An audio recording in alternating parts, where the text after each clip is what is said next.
Richard Relis here with columnist Bob Robb. Well, not with, but appropriately distant as we're still living in quarantine.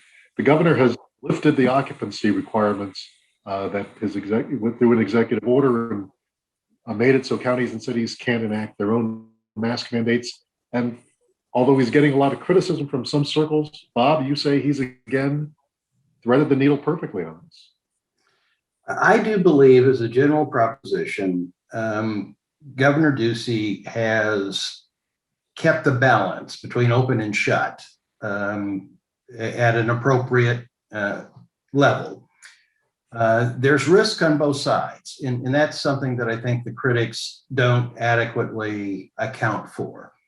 There is the obvious risk, if you're open, of more disease, more serious illness, more deaths.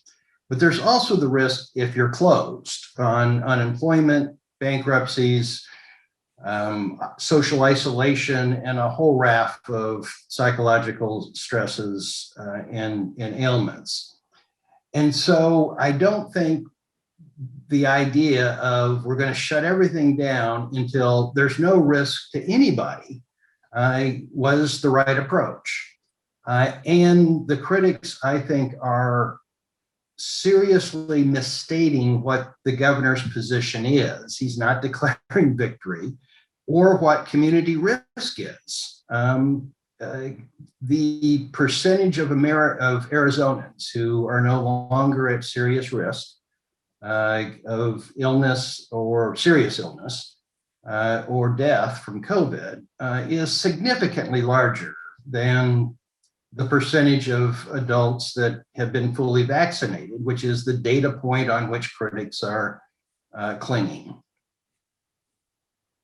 Right. You say that the 15% number that was used is just those who received their second dose. But even the first dose, studies show, gives you fairly significant protection. There's several. The critics are saying it's premature to make this fairly modest case. These capacity limits was completely arbitrary. There's no science behind them. And so the governor is just saying, okay, we're not going to impose those, which he may not have had the legal authority to impose in the first place.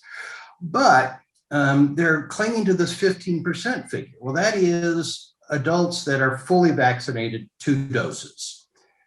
It doesn't account for the fact that it's those of us who are over 65 who are most at risk for serious illness or death. And we were at the front of the line. So a much higher percentage of the adult population that's at increased risk has already been vaccinated. 1 dose provides more protection than most other vaccines provide. So even those that have only gotten 1 dose are reasonably protected. You also have those that have had the disease and have natural immunity. And the number of confirmed cases is just a fraction of the whole. So the percentage of adult Arizonans that are not at serious risk from COVID at this point is orders of magnitude greater than 15%. And this seems to be a breaking revelation. Bob Robb is over 65. I hope you got to the front of the line, Bob, and we'll see when the powers that be allow us to be in the same room again. I am part of the blessed 15%.